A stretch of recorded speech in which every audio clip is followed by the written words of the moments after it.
Bonjour les peluches, on se retrouve aujourd'hui pour une nouvelle vidéo spéciale achat couture AliExpress.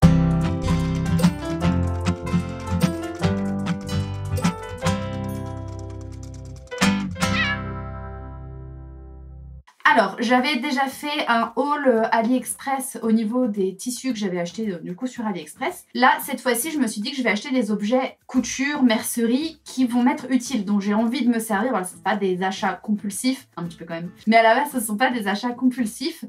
C'est du matériel où je me suis dit je vais en avoir l'utilité, ça va me servir et je les prends. J'avais commandé 9 articles, mais à ce jour, j'en ai reçu que 8. Ce sont les objets qui sont ici, que je vais vous montrer un par un. Alors le premier objet m'a coûté 2,93 €, donc à peu près 3 € et en fait je suis déçue, mais c'est de ma faute, j'ai mal lu l'explication, je vais vous montrer tout de suite. En fait c'est ceci, c'est une toute petite boîte et quand on ouvre, vous pouvez voir ici le patron pour, alors vous n'allez rien voir, mais le patron ici pour faire une manche et ici le devant et le dos.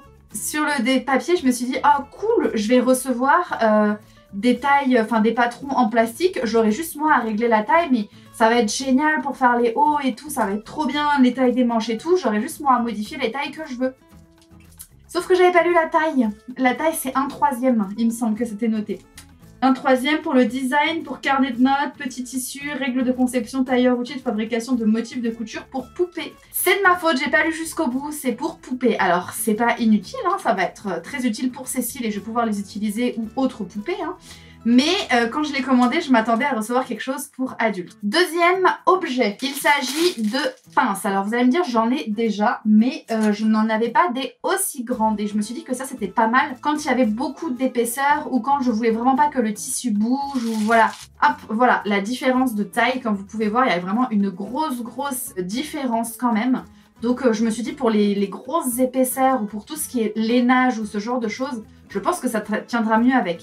Celles-ci, je les adore, franchement, Zoé, merci, c'est vraiment un super investissement. Mais c'est vrai que c'est utile pour les cotons, pour les tissus un peu légers, etc. Et du coup, je vous ai pas dit le prix, c'était moins de 2 €, c'est 1,80 € quelque chose. Ensuite, ce que je voulais, c'était cette chose. Cette chose, c'est censé enfiler les aiguilles beaucoup plus simple. C'est-à-dire que sur ma machine, qui est ici, j'ai un enfil aiguille. Donc j'ai pas besoin de passer le fil dans le trou, ça se fait automatiquement.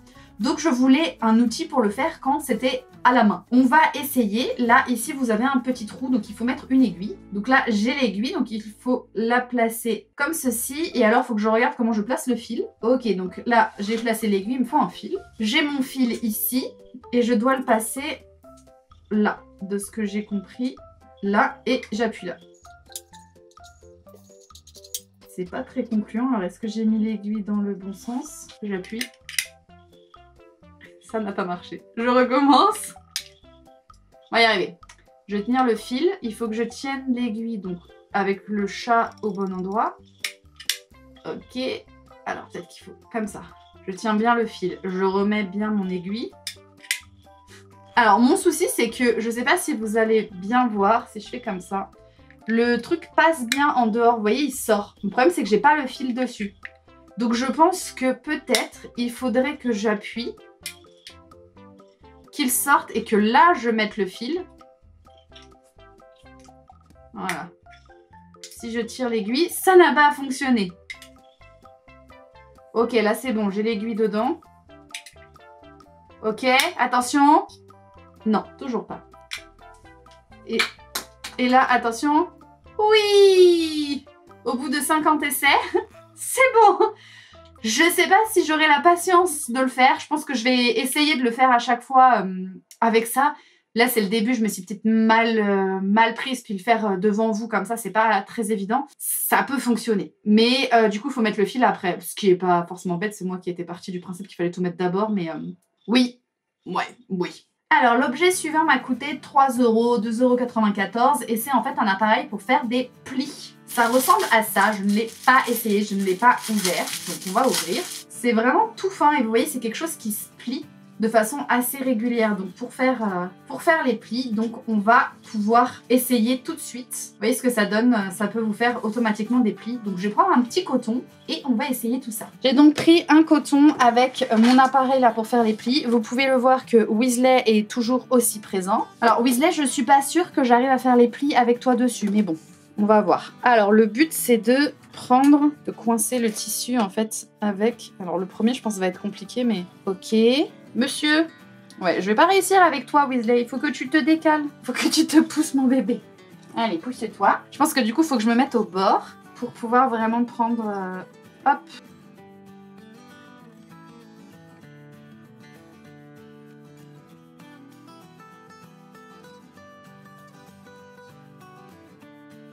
Franchement, c'est pas concluant là dans ce sens-là. Alors on va essayer en partant d'ici, dans l'autre sens. Le bruit que vous entendez, c'est Weasley qui lèche sa collerette. Bon, dans ce sens-là, c'est un peu plus pratique, mais il y a quand même le tissu qui glisse, donc je suis même pas sûre d'avoir des plis réguliers en tant que tel. En fait, je pensais que ça allait, de la vidéo que j'ai vue, puisqu'il y a une vidéo sur AliExpress, je pensais que ça allait être aimanté et que du coup, automatiquement, ça allait se mettre. Mais là, vous voyez, alors... Sur le principe, j'arrive à faire des plis, mais le tissu bouge, c'est-à-dire que là, regardez, je suis même plus dans le truc. Donc soit c'est moi qui fais mal, mais c'est comme ça que c'est sur la vidéo, ou alors il faudrait qu'en fait j'épingle le tissu directement. Alors, et on va mixer deux outils.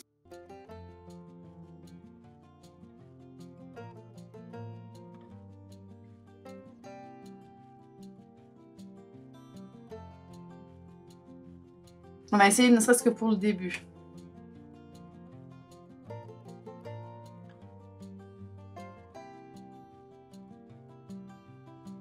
Bon, ça n'est pas concluant du tout, je m'attendais vraiment à quelque chose d'aimanté, je pensais que ça allait s'aimanter, que ça allait maintenir le tissu, mais en fait ça glisse de fou. Objet suivant. L'objet suivant m'a coûté 3,97 €, mais je pense qu'il va être très utile, je vous montre pourquoi. C'est ceci en fait, il s'agit d'un aimant qu'on peut garder au poignet. Alors j'en possède déjà d'autres comme ça, je vais vous montrer. Je possédais celui-ci, donc c'est le même principe, hein, vous voyez c'est le bracelet là qui s'enroule autour du poignet, mais il fallait les planter dedans et j'aimais pas trop le principe parce qu'il faut vraiment bien les replanter dedans ou les attraper, donc je l'ai rarement utilisé. Je préfère le côté aimant. Alors, est-ce que ça marche comme les... Ouaille. Le clac m'a fait mal. Alors là, je pense qu'il y a un film protecteur. On dirait que j'ai une fausse Apple Watch ou un truc comme ça. Ça sert. Je vais mettre quelques petites aiguilles. Sachant que comme vous voyez, moi, mes aiguilles sont dans une boîte qui sont déjà posées sur un aimant. Si jamais ça se renverse, il n'y a pas de souci. Oh. En vrai, ouais, je pense que ça va mieux m'aller que ce que j'avais avant et ça sera vraiment, je l'aurais à portée de main plutôt que toujours chercher ma boîte, machin, machin. J'en mets quelques-unes dessus et franchement, ça sera plutôt pas mal. Pareil, je me suis dit que je pouvais l'accrocher en fait au-dessus de ma machine ou le poser au-dessus de ma machine pour pouvoir mettre les épingles aussi au fur et à mesure. Donc vraiment ça, je pense que c'est un bon investissement. Je mettrai un 9 sur 10. L'autre objet m'a coûté moins de 1 € et il s'agit de ceci. Donc c'est tout petit. C'est en fait une espèce de pince. Là, j'ai une petite clé à descendre pour pouvoir l'ouvrir. Et donc, je dois pouvoir coincer un élastique dedans. Que ça serait une façon de maintenir le cordon et de le passer sans utiliser une épingle à nourrice.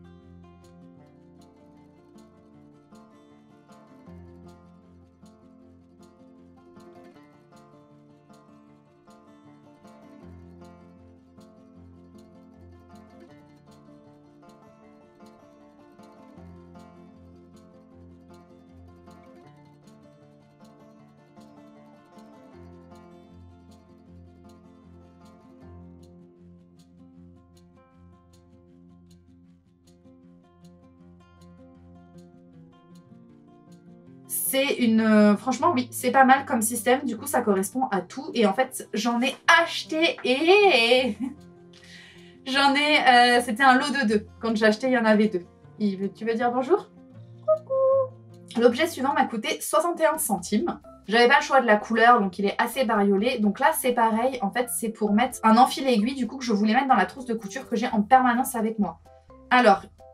il y a une petite pièce ici en verre où là c'est un crochet tout simple. Donc c'est à vous de placer l'aiguille et pour enfiler. Et là vous avez sinon le système de poussoir comme j'avais sur l'autre. Alors il y a le trou en haut. Je reprends mon aiguille témoin. Je la mets dedans. Logiquement si j'avance, ça coince. Ah voilà, elle était pas bien. Hop, ok, j'appuie.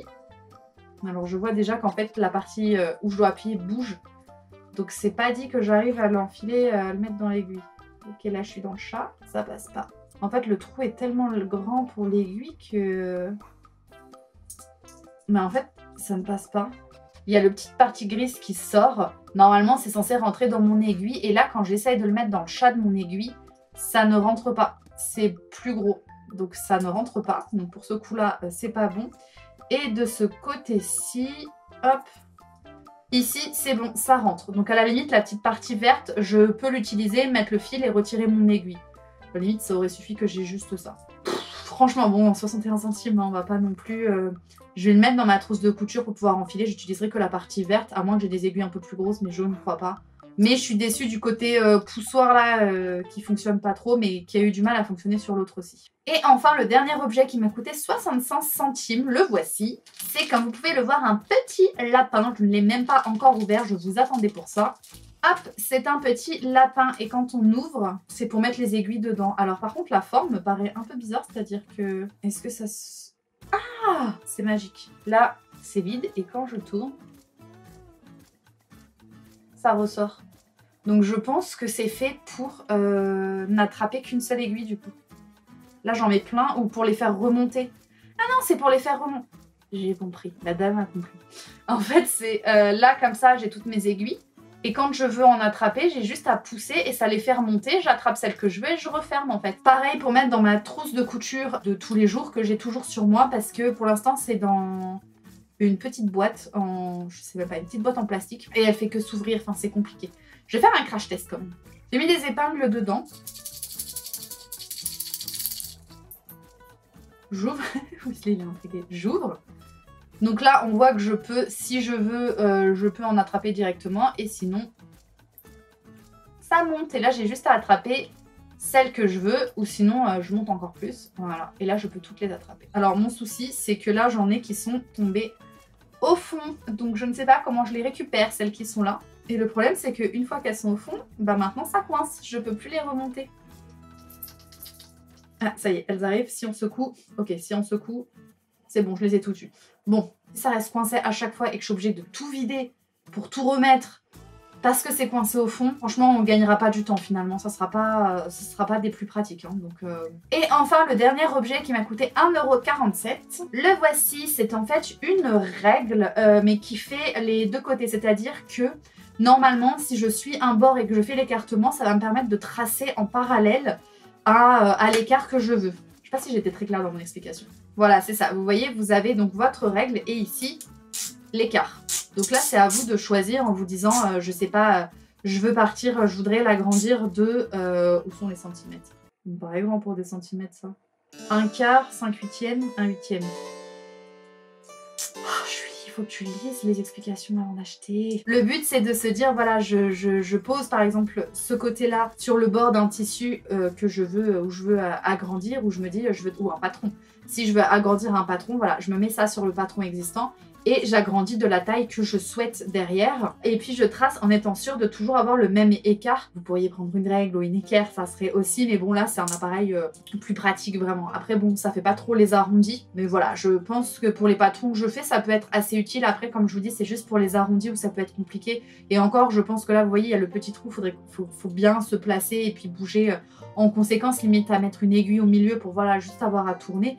Mais au moins, vous êtes sûr d'avoir toujours le même écart et de ne pas avoir d'erreur humaine ou de glisser ou d'avoir un chat qui passe en plein milieu, par exemple, et qui vous complique la tâche et vous fait bouger. Alors, en conclusion, bon, toujours lisez bien les descriptions. Moi, je ne l'ai pas fait et du coup, je me suis fait avoir. Alors, ça sera toujours utile parce que je m'occupe de faire des vêtements pour les poupées. Donc, ça sera toujours utile. Et puis même, si je n'avais pas fait des vêtements pour les poupées, j'aurais essayé du coup pour tester. Donc, c'est pas un achat perdu. C'est pas de l'argent perdu non plus, je n'ai pas payé 50 € pour ça, voilà, faut se le dire. Je savais que j'achetais quelque chose de pas cher, je savais que j'achetais du Made in China, donc je vais pas critiquer non plus et ni faire l'étonner en me disant oh, je suis vraiment étonnée. Là, je suis étonnée de la taille parce que dans ma tête, c'était quelque chose de plus grand. Pour le reste, il y a des choses qui me plaisent, d'autres non. Bon, bah c'est le jeu. Je pense néanmoins que je vais tout utiliser. Enfin, comme je vous dis, il y a des choses qui étaient pour ma trousse de couture personnelle que j'ai toujours sur moi. Donc ça sera utilisé rarement, mais ça sera toujours là. Et je pense que, comme je vous dis, là, le petit outil pour enfiler les aiguilles, le petit côté vert qui était en dessous, sera peut-être plus utile que le poussoir. Bon, après, ça reste sur le même objet. Pour ranger les aiguilles aussi, ça va être plutôt pas mal. Et puis le reste, je l'utiliserai au fur et à mesure. Je pense que les espèces de pinces pour pouvoir faire glisser des rubans dans des coulisses. Ça, je pense que ça va être très très très utile parce que le problème des épingles à nourrice, c'est que ça finissait par faire des trous aussi. Là, du coup, comme vous avez vu, il n'y a pas de trou, j'ai tiré dessus, ça ne fait pas de trou, ça laisse pas de traces et ça tient très bien. Donc ça, vraiment, c'était un bon achat. Pour le reste, les pinces, je vous dirai aussi, dans tous les cas, ça reste des pinces, ça sera utile, c'est juste qu'elles sont plus grandes. Je parle trop, mon bébé, c'est ça? Allez, salut. Comme je vous dis, elles sont plus grandes, donc à voir, mais je pense que ça sera très utile aussi. Enfin voilà, j'ai pas l'impression d'avoir fait des achats qui ne me serviront jamais. Ça me servira, mais bon, de façon plus détournée que... Voilà, que ce à quoi je m'attendais. Mais voilà, c'est un achat moins compulsif que ce que j'avais déjà pu faire dans d'autres vidéos. Je vous remercie d'avoir regardé cette vidéo, j'espère qu'elle vous aura plu. Faites attention à ce que vous achetez sur AliExpress, surtout lisez bien les descriptions. Moi je vous dis, n'oubliez pas que tout ce qui est fait avec amour est toujours mieux fait, et on se voit la semaine prochaine.